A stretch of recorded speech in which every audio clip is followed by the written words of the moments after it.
Good morning students, let us understand में आपका स्वागत है। मैं आज आपके सामने लेकर आई हूँ कक्षा 7वीं पाठ 10 विश्व बंधुत्वम। विश्व बंधुत्वम का मतलब होता है विश्व के प्रति भाईचारा। सबसे पहले तो मैं आपको बताऊंगी कि इस पाठ में हमें क्या बताया गया है।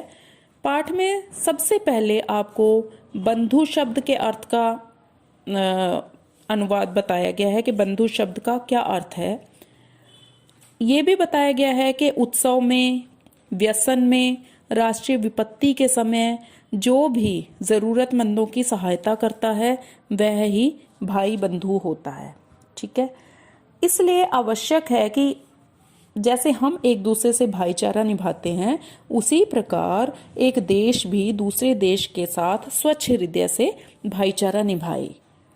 ठीक है बेटे, जैसे हम आपको स्कूल में समझाते हैं कि नहीं, आपस में मिलकर रहो, चाहे क्लासमेट्स हो चाहे फ्रेंड्स हो, एक दूसरे को कोऑपरेट करो, एक दूसरे से अपने भाईचारे की भावना बनाए रखो, किसी से लड़ाई झगड़ा नहीं करना। यही सारी चीजें इस पाठ में भी आपको बताई गई हैं। उत्सवे व्यसने दुर्भिक्षे राष्ट्र विप्लवे दैनंदिन व्यवहारे च ये सहायताम करोति स बंधु भवति। किसी भी विशेष त्योहार के अवसर पर, संकट के समय, अकाल पड़ने पर, देश में आपदा आने पर, प्रतिदिन के व्यवहार में जो मदद करता है वही बंधु होता है।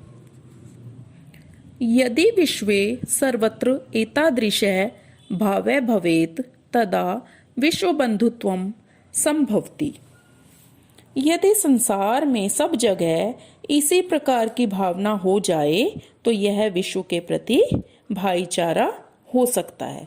देखो, अगर हम सबके लिए प्रेम रखेंगे अपने हृदय में तो क्या होगा कि उसका मन भी हमारे लिए प्रेम से भर जाएगा और फिर हम एक दूसरे की मदद करेंगे और यह क्या कहलाएगा? भाईचारा कहलाएगा। परंतु अधुना निखिले संसारे कलहस्य अशांते च वातावरणम अस्ति। परंतु आज क्या है, निखिले क्या होता है? पूरे संसार में। कलहस्य मतलब लड़ाई झगड़े का। आज सारे संसार में झगड़े और अशांति का माहौल है। जैसे आप रियल में भी देख रहे हो पूरे देश में क्या हाल हुआ है, तो ये कलह का, अशांति का वातावरण है। मानवा परस्परम न विश्वसंति। मनुष्य आपस में विश्वास नहीं करते, एक दूसरे पर वो भरोसा ही नहीं करते। ते परस्य कष्टम स्वकीयम कष्टम न गण्यति। वे दूसरे के दुख को अपना दुख नहीं समझते। पहले क्या होता था कि जब अगर मान लो एक पड़ोसी को या किसी देश को या क्लास के किसी बच्चे को कोई भी प्रॉब्लम होती थी ना, तो दूसरे बच्चे समझते थे ये प्रॉब्लम इसकी नहीं है, ये हमारी भी है। लेकिन आजकल ऐसा नहीं है। आजकल दूसरे का दुख है तो सारे उस पे हंसते हैं, कोई भी दूसरे के दुख को अपना दुख नहीं समझता। ते अपि च समर्था देशा असमर्थान देशान प्रति उपेक्षा भावम प्रदर्शयन्ति। अब इसमें ये देखो कि जो देश शक्तिशाली हैं वो कमजोर देशों के प्रति अनादर की भावना का प्रदर्शन करते हैं। मतलब जैसे आपको मैं क्लास के ही एग्जांपल्स दे सकती हूँ। मान लो एक बच्चा इंटेलिजेंट है, दूसरा बच्चा थोड़ा सा उसे कम पढ़ने वाला है, तो वो जो इंटेलिजेंट बच्चा होता है वो दूसरे बच्चे को आदर की भावना से नहीं देखता, वो उसका अनादर करते हैं, इंसल्ट करते हैं छोटी छोटी सी बातों में। ठीक है बेटे। उसके बाद तेषाम ऊपरी स्वकीयम प्रभुत्वम स्थापयन्ति।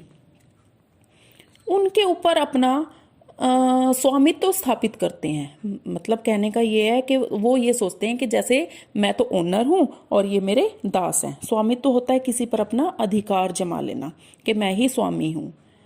संसारे सर्वत्र विद्वेषस्य शत्रुताया हिंसाया च भावना दृश्यते। संसार में सब जगह वैर भाव, दुश्मनी और हिंसा की भावना दिखाई देती है। देशानाम विकासः अपि अवरुद्धः भवति।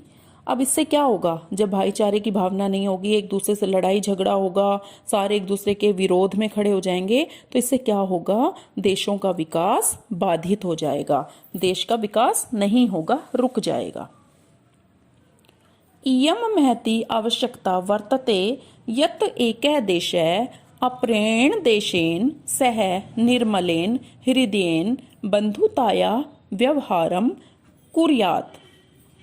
यह एक बहुत बड़ी आवश्यकता है, आज सच में ही यह बहुत बड़ी आवश्यकता है कि एक देश दूसरे देश के साथ शुद्ध मन से भाईचारे का व्यवहार करे। मतलब ये नहीं ऊपर ऊपर से, हमें अपने मन को निर्मल स्वच्छ रख के एक दूसरे से भाईचारे की भावना का विकास करना होगा।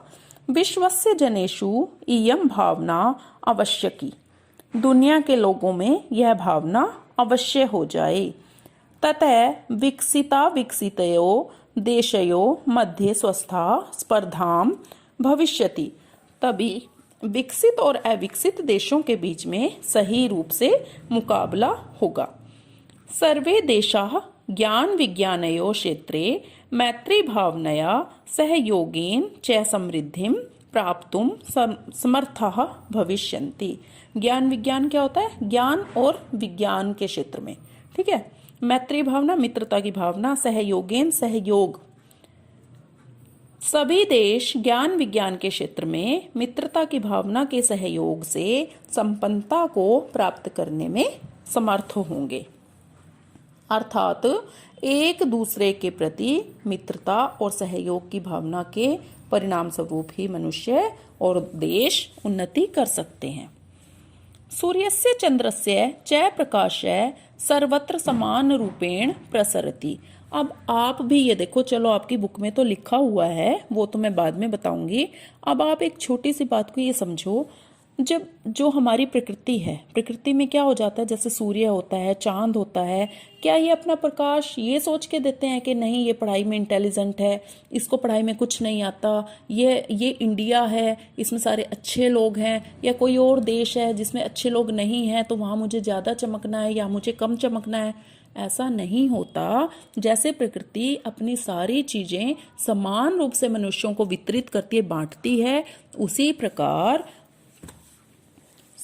हमें भी अपना देश और इस संसार को उन्नत बनाने के लिए सर्वत्र एक दूसरे का सहयोग करना चाहिए। सूर्य और चंद्रमा का प्रकाश सब जगह समान रूप से फैलता है। प्रकृति अपि सर्वेषु समत्वेन व्यवहरति, प्रकृति सबसे समान भावना से व्यवहार करती है। तस्मात् अस्माभिः सर्वैः परस्परं वैरभावम् अपहाय विश्व बंधुत्वं स्थापनीयम्। इसलिए हम सबको आपस में शत्रुता की भावना को त्याग कर विश्व बंधुत्व की भावना स्थापित करनी चाहिए। अतः विश्वस्य कल्याणाय एतादृशी भावना भवेत्। और इसलिए आप ये देखो, अतः विश्वस्य होता है विश्व के कल्याण, विश्व के लिए, और कल्याणस्य होता है कल्याण के लिए। अतः विश्व के कल्याण के लिए ऐसी भावना होनी चाहिए। अयम निजः परो वेति गणना लघु चेतसाम उदार चरिता नाम तु वसुधैव कुटुंबकम। यह मेरा है और यह पराया है, ऐसी गिनती तो छोटे हृदय वाले लोग ही करते हैं। उदार चरित्र वालों के लिए तो पूरी पृथ्वी ही एक समान है, या पूरी पृथ्वी ही एक परिवार के समान है। देखो बेटे, अब आप भी कोई भी चीज आपके पास होती है, आप ये कहते हो ये तो मेरा है और ये पराया है, इस चीज की मुझे केयर करनी है, क्यों? क्योंकि मेरी है, और इस चीज को चाहे जो मर्जी हो, वो खराब हो, जैसी भी हो, वो मेरी नहीं है, वो पराई है। ऐसा हमें नहीं करना चाहिए, क्योंकि उदार व्यक्तियों के लिए या उदार हृदय वालों के लिए तो पूरी पृथ्वी ही एक परिवार के समान है। तो बेटे, आज हमारा ये पाठ जो है इसका अनुवाद समाप्त हो गया। अब अगला जो वीडियो आपके सामने आएगा उसमें मैं आपको इस पाठ के अभ्यास को करवाऊंगी। अभ्यास लेकर बहुत जल्दी से मैं आपके पास आऊंगी। तब तक के लिए